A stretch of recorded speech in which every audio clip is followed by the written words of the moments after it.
കൂടുതൽ ടെക് വീഡിയോകൾക്കായി ഈ ചാനൽ സബ്സ്ക്രൈബ് ചെയ്യൂ. ചാനൽ അപ്ഡേറ്റ്സ് അപ്പോൾ തന്നെ അറിയാൻ വേണ്ടി ബെൽ ഐക്കൺ ക്ലിക്ക് ചെയ്യൂ. Hi guys, welcome to tech Malayalam. നമ്മളെല്ലാവരും വാട്സാപ്പ് യൂസ് ചെയ്യുന്നവരാണ്. വാട്സാപ്പിൽ മെസ്സേജസ് വായിക്കാനും ഒരുപാട് ഇഷ്ടമുള്ളവരും. എന്നാൽ എപ്പോഴെങ്കിലും ആലോചിച്ചിട്ടുണ്ടോ, നമുക്ക് വരുന്ന മെസ്സേജസ് നമ്മൾ ഓൺലൈൻ കാണിക്കാതെ വായിക്കാൻ കഴിഞ്ഞിരുന്നുവെങ്കിൽ, അതും ബ്ലൂടിക്ക് കാണിക്കാതെ തന്നെ? എങ്കിൽ ഓൺലൈൻ വരാതെയും ബ്ലൂടിക്ക് കാണിക്കാതെയും മെസ്സേജ് വായിക്കാനുള്ള ഒരു കിഡ്ലൻ ആപ്പുമായിട്ടാണ് ഞാൻ ഇന്ന് വന്നിരിക്കുന്നത്. ആപ്പിനെ പറ്റി കൂടുതൽ അറിയാൻ ഈ വീഡിയോ കണ്ടു നോക്കാം.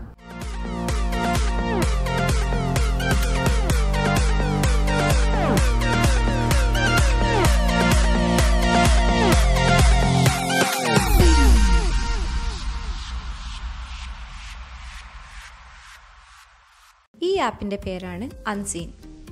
പ്ലേ സ്റ്റോറിൽ നിന്നും ഫ്രീയായി ലഭിക്കുന്ന ഒരു ആപ്പാണിത്. 4.4 റേറ്റിംഗ് ഉള്ള ഒരു ആപ്പ്. പ്ലേ സ്റ്റോർ ഓപ്പൺ ചെയ്ത് അൺസീൻ സെർച്ച് ചെയ്യുമ്പോൾ നമുക്ക് ഇങ്ങനെ ഒരു ആപ്പാണ് കിട്ടാം. ഇത് ഇൻസ്റ്റാൾ ചെയ്ത് ഉപയോഗിക്കാവുന്നതാണ്. ഇവിടെ ഞാൻ ഓൾറെഡി ഇൻസ്റ്റാൾ ചെയ്തിട്ടുണ്ട്.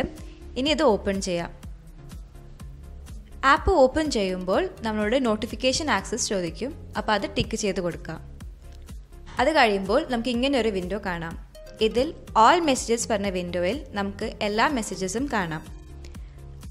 പിന്നെ മെസ്സഞ്ചർ, ടെലിഗ്രാം, വൈബർ, വാട്സാപ്പ് എന്നിങ്ങനെയുള്ള മെസ്സഞ്ചർ ആപ്സിനൊക്കെ വ്യത്യസ്തമായ വിൻഡോസ് ഉണ്ടാവും. അതിലൊക്കെ അതിൻ്റെ സ്പെസിഫൈഡ് മെസ്സേജസ് ആണ് ഉണ്ടാവുക. പിന്നെ ഒരു കാര്യം, ഈ ആപ്പ് ഡൗൺലോഡ് ചെയ്ത് കഴിഞ്ഞിട്ട് വരുന്ന മെസ്സേജസ് മാത്രമായിരിക്കും ഈ ആപ്പിൽ നമുക്ക് കാണാൻ കഴിയുക. ഇനി എങ്ങനെയാണ് ഈ അൺസീൻ ആപ്പ് യൂസ് ചെയ്യാൻ നമുക്ക് നോക്കാം. ഇപ്പോൾ സപ്പോസ് നമുക്ക് വാട്സാപ്പിൽ ഒരു മെസ്സേജ് വന്നിട്ടുണ്ടെന്ന് വിചാരിക്കുക. അപ്പോൾ ഈ വാട്സാപ്പ് വിൻഡോയിൽ നമുക്ക് ആ മെസ്സേജ് കാണാൻ കഴിയും.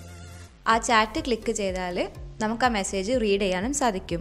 പക്ഷേ ഇത് അയച്ച ആൾക്ക് നമ്മൾ ഈ മെസ്സേജ് വായിച്ചെന്നും അറിയാൻ കഴിയില്ല, ഒപ്പം നമ്മൾ ഓൺലൈൻ ആണെന്നും അറിയില്ല. ഇപ്പോൾ നമുക്ക് വാട്സാപ്പിലൊരു മെസ്സേജ് വരാണെങ്കിൽ അത് വാട്സാപ്പിലും അതുപോലെ തന്നെ അൺസീൻ ആപ്പിലും നമുക്ക് കാണാം. ഇനി ഇത് നമ്മൾ അൺസീൻ ആപ്പിന് സെലക്ട് ചെയ്യുകയാണെങ്കിൽ നമ്മുടെ ചാറ്റ് വിൻഡോയിൽ നമുക്ക് ഈ മെസ്സേജ് റീഡ് ചെയ്യാൻ കഴിയും. പക്ഷേ ഈ ആപ്പ് ഉപയോഗിച്ച് നമുക്കിത് റിപ്ലൈ കൊടുക്കാൻ പറ്റുന്നതല്ല. ഇനിയിപ്പോൾ നമുക്ക് ഈ മെസ്സേജിന് റിപ്ലൈ കൊടുക്കണമെങ്കിൽ ചാറ്റ് സ്ക്രീനിൻ്റെ താഴെ റിപ്ലൈ ഇൻ വാട്സാപ്പ് എന്നൊരു ഓപ്ഷൻ കാണാം. അത് ക്ലിക്ക് ചെയ്താൽ ഈ മെസ്സേജിന് നമുക്ക് വാട്സാപ്പ് വഴി റിപ്ലൈ കൊടുക്കാം. ഇതേപോലെ വൈബർ, ടെലിഗ്രാം, മെസ്സഞ്ചർ എന്നിങ്ങനെ ആപ്പുകളിലും നമുക്ക് മെസ്സേജ് റീഡ് ചെയ്യാവുന്നതാണ്. ഈ ആപ്പ് വിൻഡോയുടെ മുകളിൽ നമുക്ക് സെറ്റിംഗ്സ് ഐക്കൺ കാണാം. അത് ക്ലിക്ക് ചെയ്യുമ്പോൾ നമുക്ക് മെസ്സേജിംഗ് ആപ്പ് ചോയ്സസ് കാണാം. അതിൽ ഏതൊക്കെ ആപ്പിനാണോ നമുക്ക് വിൻഡോ വേണ്ടത് അതെല്ലാം ടിക്ക് ചെയ്ത് കൊടുക്കാം. താഴെ നോട്ടിഫിക്കേഷൻ സെറ്റിംഗ്സും ഉണ്ടാവും. ഏതൊക്കെ മെസ്സേജസിനാണ് നോട്ടിഫിക്കേഷൻ വേണ്ടത് അതും നമുക്ക് സെലക്ട് ചെയ്യാം. മറ്റ് മെസ്സേജിംഗ് ആപ്പുകളെ പോലെ ഇതിൽ ഒരു അക്കൗണ്ട് തുടങ്ങേണ്ടതോ രജിസ്റ്റർ ചെയ്യേണ്ടതോ ആവശ്യമില്ല. വളരെ എളുപ്പത്തിൽ യൂസ് ചെയ്യാവുന്ന ഒരു ആപ്പാണിത്. ഇങ്ങനെ രഹസ്യമായി മെസ്സേജ് വായിക്കാൻ ആഗ്രഹിക്കുന്ന എല്ലാവർക്കും ഈ ആപ്പ് വളരെ ഉപയോഗപ്രദമായിരിക്കും. അതുകൊണ്ട് നിങ്ങൾ എല്ലാവരും ഈ ആപ്പ് ഇൻസ്റ്റാൾ ചെയ്യുക, യൂസ് ചെയ്ത് നോക്കുക. നിങ്ങൾ മെസ്സേജ് വായിച്ചു എന്ന് മറ്റുള്ളവർ അറിയരുതെന്ന് നിങ്ങൾ ആഗ്രഹിക്കുന്നുണ്ടെങ്കിൽ ഈ ആപ്പ് തീർച്ചയായും യൂസ് ചെയ്യുക. ഈ വീഡിയോ ഇഷ്ടപ്പെട്ടുവെങ്കിൽ ലൈക്ക് ചെയ്യുക, നിങ്ങളുടെ ഫ്രണ്ട്സിന് ഷെയർ ചെയ്യുക.